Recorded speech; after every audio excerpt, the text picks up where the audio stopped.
Hi Kitten here with another eye-opening message. In today's video, I would like to discuss Hollywood and its occult, satanic, Illuminati, and witchcraft roots. Let's begin by understanding where the name Hollywood even came from. The mainstream sources tell us the name Hollywood Land was coined by H. Whitley, who is also known as the father of Hollywood Land in the 1800s. It was not until 1902 when filmmakers started moving to Hollywood Land to flee the harsh and strict rules imposed by Thomas Edison's Motion Picture Patents Company in New Jersey that Hollywood Land began its rise to fame. And it wasn't even until 1923 when finally filmmakers themselves dropped the last four letters of Hollywood Land and began calling it simply Hollywood. So in essence, Hollywood was actually coined by the filmmakers themselves. And in knowing that, we can actually presume that Hollywood has a very sinister meaning. And in fact, the occult symbology behind Hollywood's name has a very interesting and different explanation. The Druids were tree worshippers, and the holly tree was their most sacred symbol because it was sacred to their mother Holly or Hel, which is their Norse goddess of the underworld. So we have Holly or Hollywood. We also have Hellwood, the place of magic. It is also very important to note that magic wands were always made out of the wood of a holly tree. It's literally made out of Hollywood. Hollywood is a druidic establishment, guys, and metaphorically, these wands are used to make movies like magic. With a wave of a wand and a spell, Hollywood actually produces these magical movies that become so famous throughout the whole world. I mean, even think of Mickey the Magician waving his wand and casting spells on children all throughout the world. This Hollywood industry is literally a bunch of occultists, satanists, and dark magicians and sorcerers.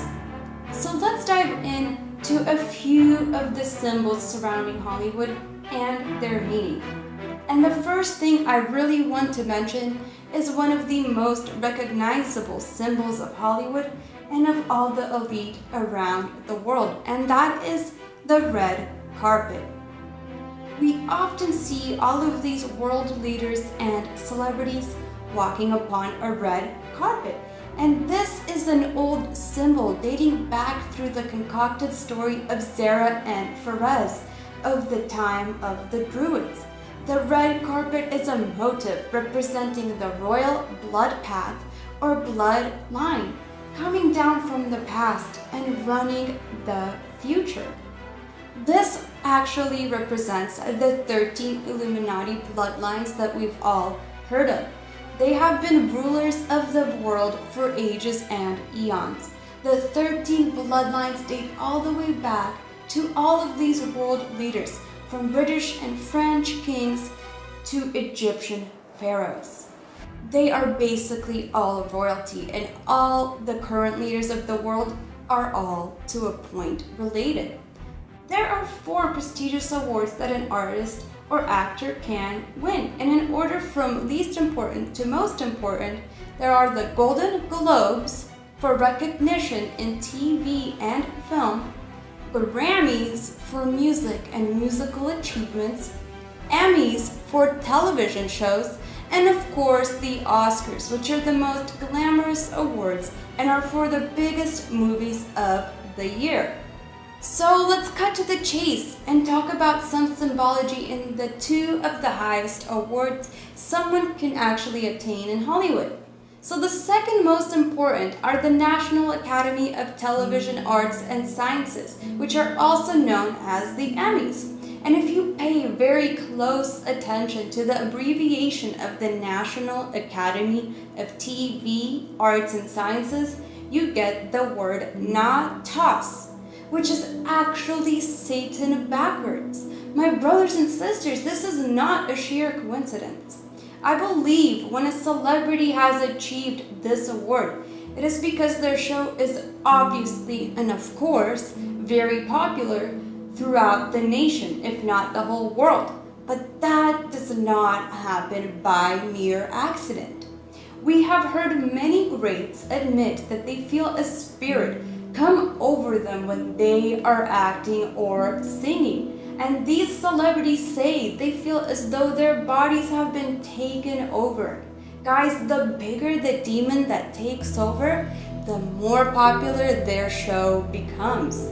There is strong evidence that when an actor gets an achievement this big and notoriety of that status, it is because they have acted out a specific ritual or have successfully pushed the Antichrist agenda throughout the media and onto the people, which in fact is of course helping Satan to cause chaos and destruction onto this world. Whether the celebrities know what they're doing or not is a different topic all in itself, but I strongly believe that most are under some type of mind control, whether MK Ultra, some demonic influence, or even both. So let's take a look at the picture of this Emmy Award Golden Trophy. Here we could clearly see that the Emmy Award itself depicts a feminine angel with wings that are shaped like lightning bolts. And we all know these lightning bolts are huge satanic symbols, because for when Lucifer fell from heaven, he fell as lightning and became Satan. And we see this feminine angel holding what looks like a globe or a planet or a star. And this is truly blasphemous and satanic. Now, the occultists believe that Lucifer has a feminine energy to him, and that he can also symbolize Venus, which is the morning star, and that Lucifer is a light bearer. Now, it might be very odd to think of Lucifer as a female, but any encyclopedia will surely tell you that occultists, and I repeat, occultists and Romans consider Lucifer as Venus, which is in fact a very feminine energy. Consider this, my brothers and sisters. Satan often comes as a very attractive woman to deceive men. Also, we see the Beatles song Lucy in the Sky with Diamonds is not only related to drugs and LSD, but is also a veiled reference to Lucifer as Venus or the sun. We have even seen Scarlett Johansson play in the movie Lucy last year, which had very occult and satanic references. Lucy, or Lucifer, the light bearer, could then also represent the Columbia Pictures logo and the Statue of Liberty, which was modeled after the Colossus of Rhodes, which was a statue of the Greco-Roman Titan sun god.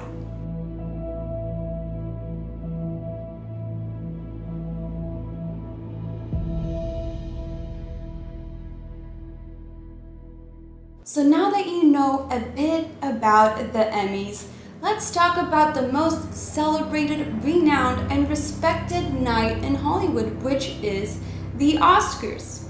It is show business' biggest night, guys. It is where the world recognizes the merits of the most talented artists and honors them with a golden idol. Typically, over 40 million people tune in annually to this ritual, and most people get really caught up in the glitz and glamour of it all and don't even realize that what they're actually participating in. The most prominent actors in this whole industry get golden trophies or idols for their achievements in movie making. And what's fascinating about the design of the Oscar statue is that it is an Art Deco version of the ancient Egyptian god called Ptah. In Egypt, there were two major gods in charge of picture making, craftsmen, and artists, and unbelievably, one of them was Ptah. The ancient scribes and sculptors who created the best sculptures and pictures of the temples, were granted a statue of the god Ptah from the pharaoh himself. This is crazy, guys. This ritual would take place at the capital, at the temple of Ptah.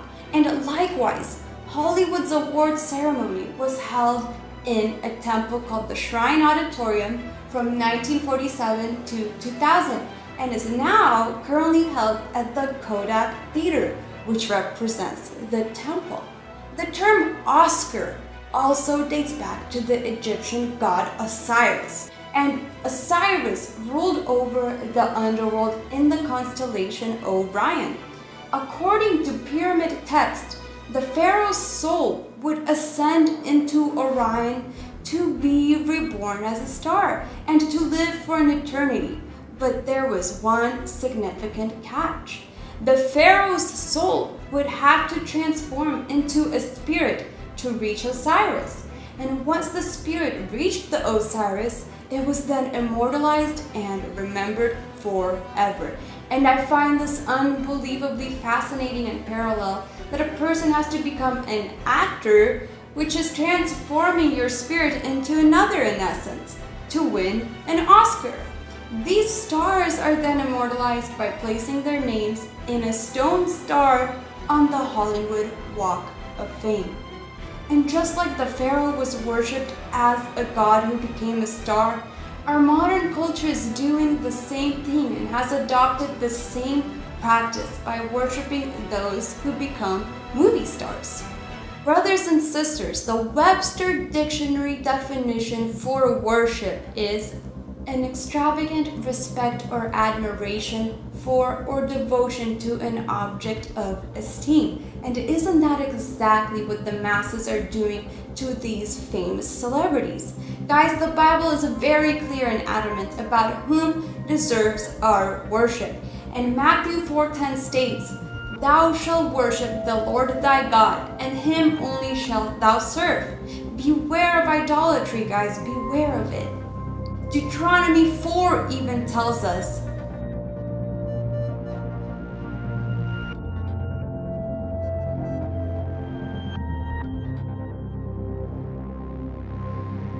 Now the devil has not changed his ways at all. He only changed his tactics. What worked in the ancient world to get people to worship the stars has now taken a modern form, but is still considered star worship. Even those in the industry are clearly aware of this worship connection. For example, guys, at the 2006 Emmys Award, Stephen Colbert and Jon Stewart were introducing the award for the best reality show when all of a sudden Stephen Colbert out of nowhere blurts out, "Good evening, godless sodomites." I'm bringing the truth, John. We're in Hollywood, the belly of the beast. We're here to honor achievement in that category. By giving you a golden idol to worship. Kneel before your God, Babylon! And he did this as if to joke about how people can now worship the reality stars, just as the film actors are worshipped. Now, brothers and sisters, please don't be seduced into watching the world's worship ceremony. But if you guys do, watch it with an open and spiritual mind and eyes, so you can decode what is truly going on. The only one, again, who deserves our worship is the God of heaven and him alone. Jesus Christ is our Lord and Savior, and he should be the one reigning over our lives. Guys, I want to mention that Babylon was an ancient pagan empire prominent in biblical prophetic works as an enemy of God's people due to their idolatry and sins. And Hollywood is kind of no different. I'm not exactly saying that Hollywood is Babylon, but Hollywood is functioning as the propaganda arm of the Antichrist media establishment, which is intent on re-engineering our society into its alchemical opposite. And this is unleashing destructive forces on our culture, and this is leading to the death of our spirituality, guys. This is why stories and narratives continue to emerge of all these Hollywood scandals, sex and murder rituals, and occult crimes with no puzzle pieces ever being put together. From its beginning, Hollywood has been an empire of tragedies, full of lost lives, drugs, and real-life drama. But this lifestyle is nothing new to Hollywood. The stage, in fact, has long been the site of tragedy and something much darker, much more sinister. It's a part of ritual invocation. And this all the way goes back to the ancient Greeks and Romans. For Greece and Rome, the stage was sacred, where the dramatic interactions of the gods were actually a form of magical invocation. The actors donned the costumes of the gods, with the playwright scripting the narrative to indoctrinate all the masses into the appropriate morals of state. Guys, Hollywood is about conditioning the state of mind, and it's all about the control of the mind of an individual rather than innocent entertainment. I just want us to be more aware of what is truly going on behind the scenes of the entertainment industry and its evils. A lot of the mainstream entertainment includes predictive programming, satanic rituals, and just programming in general, so we can react how the elites tell us to through all of these movies. This is all just programming for us to accept the Antichrist systems, my brothers and sisters. We must stay aware and very vigilant of the great deception that is upon us. We must always watch out for all of these evils, and we have to question everything. So on that note, I want to wish you all a beautiful and blessed week. And this was Spy Kitten with a Spy Kitten TV approved message. Comment, like, and subscribe for more content.